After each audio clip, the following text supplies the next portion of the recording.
Olá, está no ar MP Cidadão e no nosso programa de hoje você vai ficar por dentro dos principais destaques do Ministério Público do Rio de Janeiro no nosso quadro Minuto MP RJ. Nós vamos mostrar um caso de improbidade administrativa nos municípios de Mendes e Miguel Pereira e também vamos falar sobre as funções da ferramenta digital MP em Mapas. E aqui no estúdio nós vamos receber a promotora de justiça Lúcia Eloísio, ela que é coordenadora do Centro de Apoio Operacional das Promotorias de Justiça de Violência Doméstica e Núcleo de Gênero do Ministério Público do Rio de Janeiro, e a psicóloga Cecília Soares. Está no ar para todo o Brasil, MP Cidadão, o Ministério Público mais perto de você.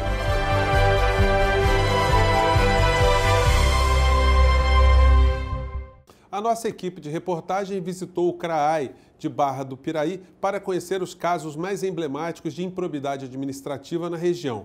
Acompanhe. A aproximadamente 100 quilômetros da capital do estado do Rio de Janeiro, o município de Barra do Piraí está localizado no Vale do Paraíba Fluminense. O MP Cidadão veio ao Centro Regional de Apoio Administrativo e Institucional, o CRAAI de Barra do Piraí, e tomou conhecimento de alguns casos emblemáticos de improbidade administrativa nos municípios de Mendes e Miguel Pereira. Em 2015, o ex-prefeito de Miguel Pereira, Roberto Daniel Campos de Almeida, teve seus direitos políticos suspensos por 3 anos, depois que o Ministério Público do Rio de Janeiro ajuizou uma ação civil pública por improbidade administrativa, depois de constatada contratações indevidas na área da saúde. Em Mendes, o caso ocorreu em 2017, quando o MPRJ obteve a cassação do mandato do presidente da Câmara Municipal, o vereador Engle Manuel Camargo. Através do depoimento de outros servidores, foi comprovado que o vereador obrigava as servidoras comissionadas a efetuarem pagamento de suas despesas pessoais e repassarem parte de seus salários.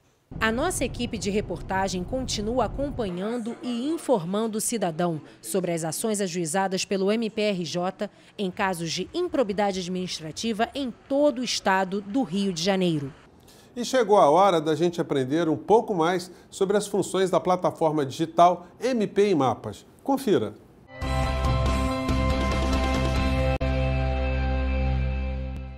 O MP Cidadão foi a Coordenadoria de Análise, Diagnóstico e Geoprocessamento do MPRJ conversar com o gerente da plataforma MP em Mapas para entender o objetivo dessa poderosa ferramenta. O objetivo do MP em Mapas é disseminar essa cultura de dados abertos.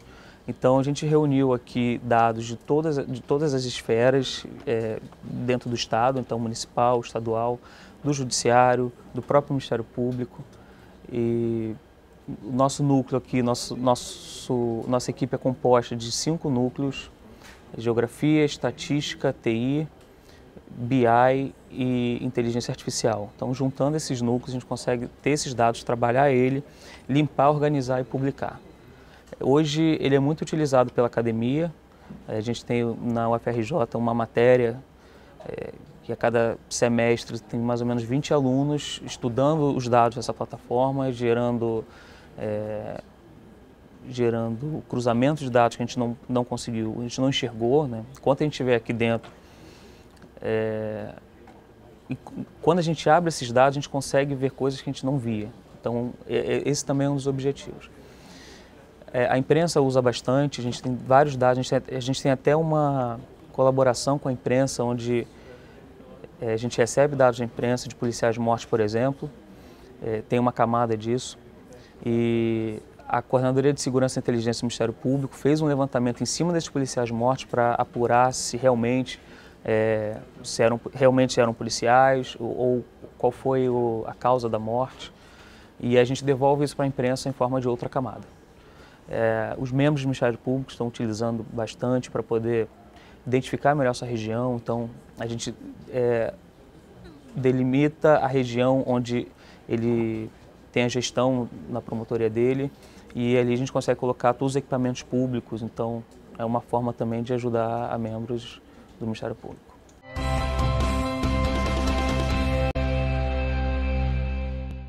E agora, nós vamos ao quadro Minuto MPRJ.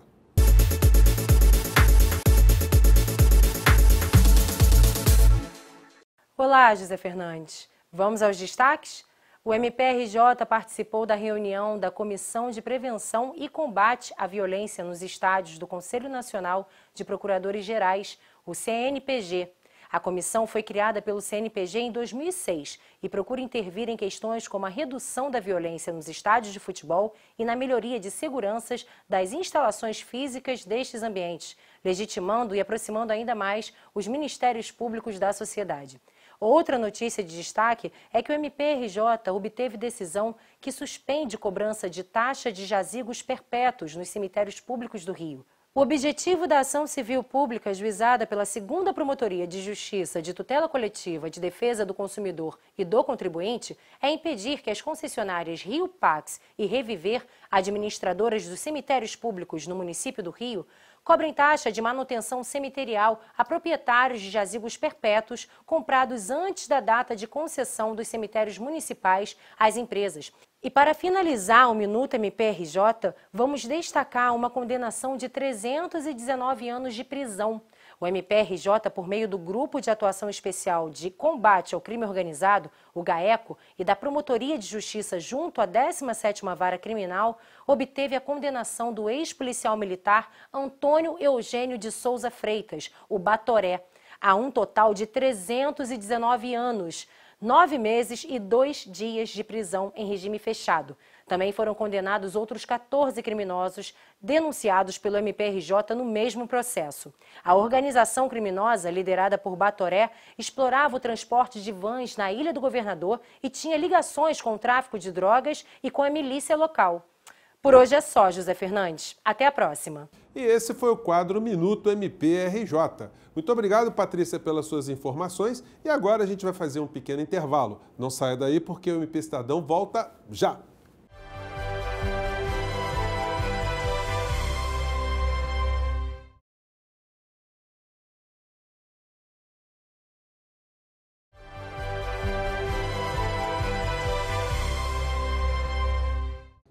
E nós estamos de volta com o MP Cidadão e agora nós vamos falar sobre violência doméstica contra a mulher. Aqui no estúdio eu recebo a promotora de justiça Lúcia Iloísio, que é coordenadora do Centro de Apoio Operacional das Promotorias de Justiça de Violência Doméstica e Núcleo de Gênero do MPRJ. Estamos aí para debater o assunto que toca a violência doméstica e familiar contra a mulher. E também recebemos aqui a psicóloga Cecília Soares. É um prazer estar aqui, esse tema é muito importante, então agradeço o convite para estar aqui e contribuir para essa discussão. Sejam muito bem-vindas aqui ao nosso MP Cidadão.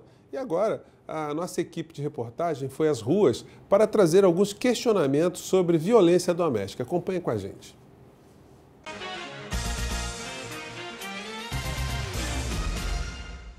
Oi, eu sou Isabela, eu sou estudante de medicina e eu gostaria de saber se alguma amiga minha estiver apresentando sinais de agressão, se eu posso denunciar anonimamente. Doutora Lúcia, como é que a gente responde a nossa participante? Em princípio, é possível ser feita a denúncia anônima, seja pelo canal da nossa ouvidoria do Ministério Público, número 127, seja pelo Ligue 180, que é um número nacional, ligação gratuita. Agora, o ideal mesmo é tentar conversar com essa amiga para saber exatamente o que está acontecendo, não é? Como é que ela, enfim, se machucou, como é que foi essa situação. Colocar para a amiga que ela está também à disposição para auxiliar, para ajudá-la no que for necessário. Inclusive, se a própria amiga decidir, por exemplo, a fazer uma denúncia, né, com relação ao agressor, que na maioria das vezes, no que toca a questão da violência contra a mulher, é muitas vezes aquele parceiro ou ex-parceiro de quem ela está efetivamente se separando, né? Bom, vamos a mais uma pergunta do nosso telespectador, nosso participante do nosso programa. Meu nome é Ana, eu sou estudante e eu queria saber quais são os sinais mais comuns que mostram que uma mulher está sofrendo violência doméstica. Doutora Cecília, é possível a gente identificar os sinais comuns dessa violência? Olha, eu não vejo assim nem como necessário que a gente vá identificar. Eu acho que se a gente está desconfiado, né, que alguma pessoa próxima está sofrendo violência, o melhor é ir conversar e perguntar e se colocar à disposição para ajudar. né? E não, como a doutora Lúcia estava dizendo, não já querer tomar alguma iniciativa que nem seja do desejo dessa pessoa, né? Aliás, doutora Lúcia, é possível um terceiro que tome contato com o caso de violência doméstica? É possível que ele faça algum tipo de intervenção, ele possa procurar a polícia, a justiça, ou aquele ditado que a vovó dizia, que o avô dizia, que em briga de marido e mulher não se põe a colher? Olha, esse ditado não procede mais, né? A violência doméstica e familiar contra a mulher, ela foi, vamos dizer assim, pela Lei Maria da Penha e pelas convenções internacionais a que o Brasil aderiu, né? Assinou, se comprometeu a cumprir, constitui grave violação de direitos humanos. Nesse sentido, é possível que a denúncia seja feita anonimamente, correto? Agora, o que é importante ter numa denúncia anônima? É importante ter todos os elementos que possam ser capazes de identificar aquela vítima, de tentar iniciar um procedimento de investigação com relação àquele caso. Agora, sempre lembrando que, se for numa situação de agressão iminente, né, que está acontecendo, é possível se pensar em acionar 190, que é a Polícia Militar, tá? Se foi logo após, ainda é possível acionar 190, pode ser até de um flagrante, compreende? E se for uma situação assim que se apresenta de uma forma recorrente, pode-se pensar na denúncia anônima. E nesses casos, né, pode-se pensar também, sim, por que não chegar para aquela vítima e conversar com ela, né? Às vezes é um vizinho, enfim, é um parente, é uma amiga, um amigo, alguém próximo a ela. Conversa com aquela mulher, veja o que está acontecendo, o que se pode ajudar, né? Às vezes se tem uma desconfiança, mas não se tem certeza. Doutora Lúcia, o MPRJ lançou recentemente uma cartilha, né, chamada Papo de Homem. Por que fazer uma publicação com esse tema voltado especificamente para o público masculino? Porque nós temos muitas campanhas informativas que são voltadas para as mulheres, mas muito poucas voltadas para os homens. E é importante a gente trazer os homens também para que possam ser informados, né? É importante a gente ter um canal de comunicação com o homem. Muitos homens têm dúvidas realmente de como se aplica a Lei Maria da Penha, de o que a Lei Maria da Penha pode trazer, vamos dizer assim, de novas situações para a vida pessoal dele. É uma nova realidade que é colocada, então é importante a gente passar a conversar com os homens também, né? A gente, outros ministérios públicos iniciaram essa experiência e têm sido bem-sucedidos, né?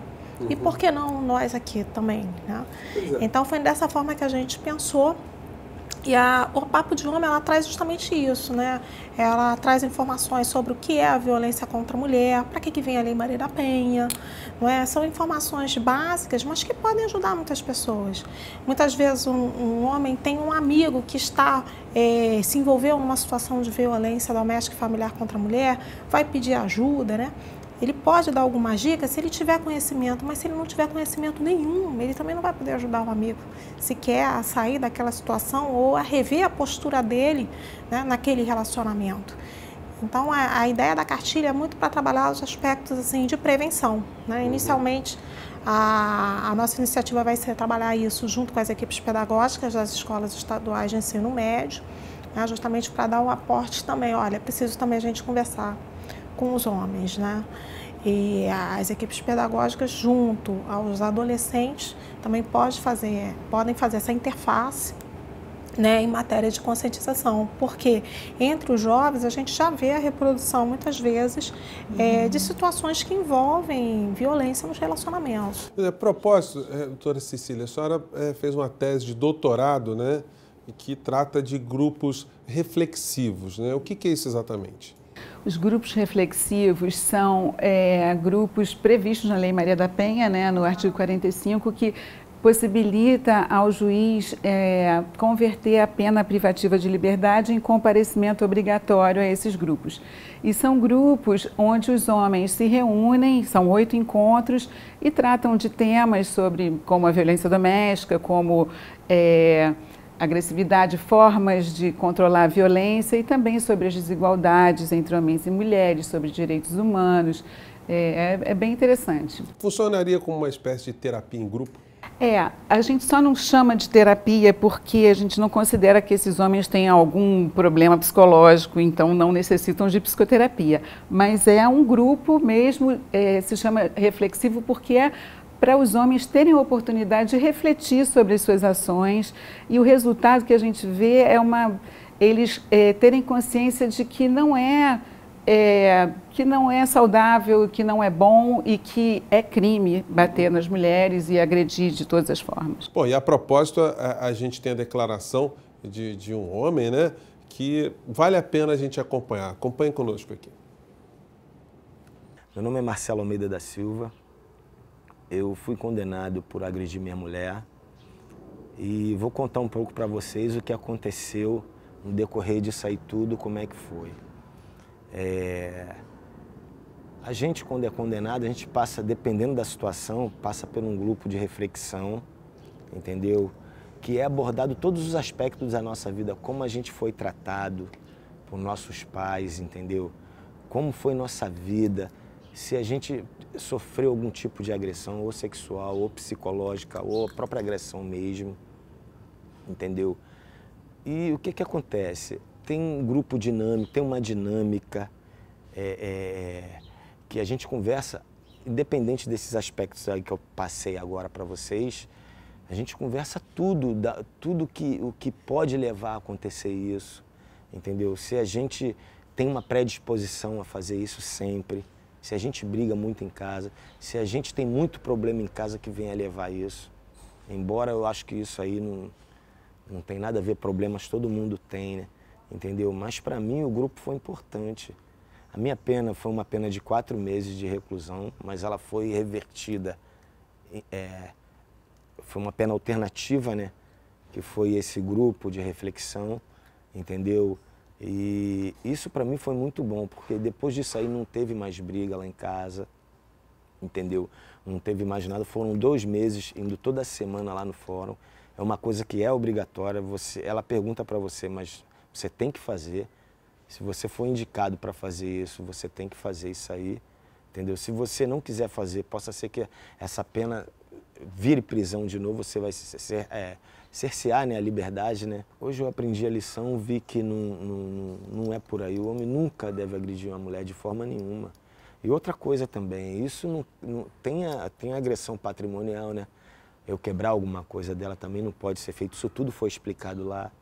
Eu quebrar um celular, eu rasgar uma roupa, eu xingar, eu menosprezar na frente de pessoas, entendeu? Xingar ela de tudo quanto é nome, de aqueles nomes que vocês sabem, né? Isso daí também cabe na Lei Maria da Penha, está previsto também. Agora, eu estou vivendo uma vida normal, sem briga, sem nada. Discutir, todo mundo discute, né? Entendeu? Mas não chegar ao viés da violência, não chegar a praticar a violência física, entendeu? Bom, eu quero repercutir a fala do nosso depoente aí, o Marcelo, mas a gente vai ter que fazer agora um pequeno intervalo. A gente volta já já com o MP Cidadão. Não saia daí.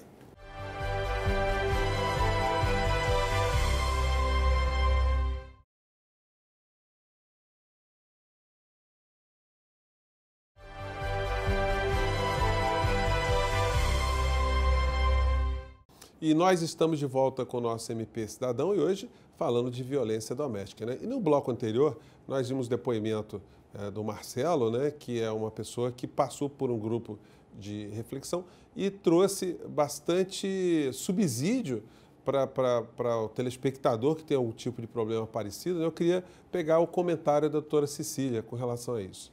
Sim, o Marcelo, ele foi um dos entrevistados da minha tese e ele é uma pessoa muito interessante e que mostrou a importância desses espaços onde os homens podem refletir e mudar, né? Mudar o comportamento e se conscientizar de que isso não está certo, de que isso não pode. E ele fala algumas coisas muito importantes, como, por exemplo, isso de discutir, todo mundo pode discutir, mas isso não precisa chegar à agressão, seja física ou psicológica, xingamento. Na minha tese, ele responde também uma coisa assim: raiva todo mundo pode ter, mas isso não significa...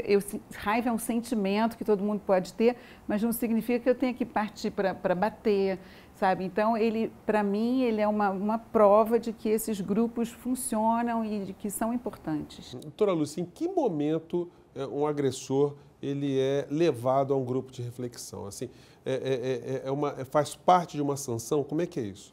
Atualmente, os homens que se envolveram numa situação de violência contra a mulher, violência doméstica e familiar, e são encaminhados para o grupo, são aqueles que efetivamente já foram condenados, tá? E o grupo reflexivo vem, na verdade, como uma condição da suspensão da pena. Né? A pena ela pode ser suspensa desde que ele cumpra algumas condições. Então, o grupo vem dentro de uma dessas condições. Por isso que ele fala, se eu não cumprir esse grupo de reflexão, eu posso ir a ser preso. Né? É justamente por causa dessa situação. Né? Na verdade, é um sursi. E uma das condições desse sursi é a frequência ao grupo de reflexão.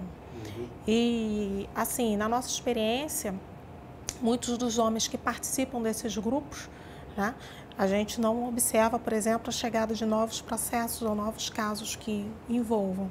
Embora esse tipo de aferição tenha sido feito de uma forma muito empírica, né, nada muito concreto, mas é o que se observa da prática, vamos dizer assim, né, que tem também o seu valor, claro. Doutora Cecília, a gente teve recentemente um caso aqui no Brasil, né, envolvendo a Luísa Brunet, uma pessoa muito famosa, né, e que expôs uma questão de violência doméstica num extrato social mais elevado. Essa foi a situação excepcional ou não? A violência doméstica atinge indistintamente todas as classes sociais? Eu só não digo indistintamente porque as vivências são muito diferentes, né? Dependendo da classe social. Mas é claro que a vivência de uma mulher que tem sua autonomia financeira, que tem seu trabalho, que é uma mulher importante, famosa como a Luísa Brunet, ela vive isso de uma forma diferente de uma outra mulher, enfim. Mas, de todo modo, eu acho que veio para mostrar assim, que todas as pessoas podem sofrer violência doméstica, né? Doutora Lúcia, e a mulher que fez uma queixa numa delegacia de polícia, ela tem direito de arrependimento quando ela sofre algum tipo de violência? Ela, olha, eu não quero acabar com o meu casamento, eu estou preocupada. É uma coisa muito recorrente também na cultura de países como o nosso, né? É verdade. Isso é próprio, característico do fenômeno da violência doméstica e familiar contra a mulher. A gente tem que pensar que esse tipo de crime não é um crime que é praticado contra um terceiro, contra um estranho, mas numa relação íntima de afeto, onde a questão do sentimento ali é forte, está presente, e isso vai interferir muitas vezes na própria responsabilização penal. Né? Então, alguns delitos, a mulher pode, alguns casos, alguns crimes, a mulher pode efetivamente desistir. Por exemplo, vamos citar aqui o caso mais recorrente, crime de ameaça. A mulher foi lá, registrou uma ameaça, mas depois de algum tempo ela entende que não persiste aquela ameaça, né? Eles, enfim, retomaram a relação, não há mais aquele risco, ela quer desistir, tá? Em tese, ela pode desistir, enquanto não oferecida a denúncia pelo Ministério Público, né? Então, como é um delito que depende da vontade dela para prosseguir, né? Enquanto não oferecida a denúncia, ela pode ir e se retratar, mas nesse caso, a retratação dela não será na delegacia, já será em juízo no juizado de violência doméstica e familiar contra a mulher. Em outras hipóteses, a lei hoje não permite mais que ela se retrate. É o caso, por exemplo, das lesões corporais, né? Se trata de um crime de ação penal pública incondicionada, em que, uma vez dado o início, né, as investigações, a apuração, oferecida a denúncia, ela também não pode mais desistir desse caso. É só questão técnica, que a lesão corporal ela tem diversas gradações, né? Tem a leve, depois tem a grave, a gravíssima, enfim. A lei não faz distinção? Não faz distinção. Então, quer dizer, o que seria lesão de natureza menor, grave, ou seja, uma lesão de natureza leve, em tese, é de ação penal pública incondicionada, independe da vontade da vítima. Uma vez que a gente tem elementos para prosseguir ou ajuizar, oferecer uma denúncia efetiva, né, dar início à ação penal propriamente dita, a vontade dela, nesse aspecto, não é importante, vamos dizer assim, né? Não vai implicar automaticamente na extinção do processo. E nós estamos chegando ao fim do nosso programa, mas ainda temos tempo para uma pergunta do internauta no quadro MPRJ Responde. Acompanhe com a gente.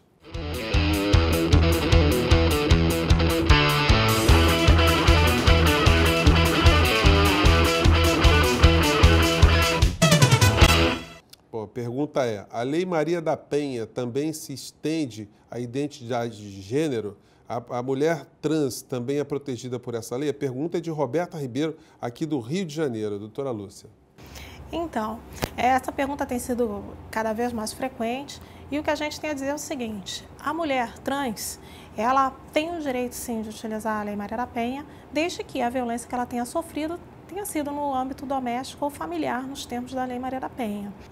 Esse pensamento, essa ideia, né, essa postura, ela tem sido abraçada em muitas situações, inclusive na Comissão Nacional de Promotores de Violência Doméstica há um enunciado nesse sentido, com essa orientação, né? Ainda há alguma controvérsia de aspectos jurídicos, né? Só sobre a questão das trans, mas cada vez mais esses questionamentos têm sido superados, né? Então, de uma forma geral, sim. Olha, infelizmente, o MP Cidadão de hoje fica por aqui. Eu gostaria de agradecer mais uma vez a participação da promotora de justiça, Lúcia Iloísio, ela que é coordenadora do Centro de Apoio Operacional das Promotorias de Justiça de Violência Doméstica e Núcleo de Gênero do MP do Rio de Janeiro, e a psicóloga Cecília Soares. Você também pode nos acompanhar através das nossas redes sociais, mandar suas críticas e sugestões para o nosso e-mail que está aparecendo aí na base do seu vídeo. E a gente se encontra na próxima semana em mais um MP Cidadão. Um forte abraço e até lá!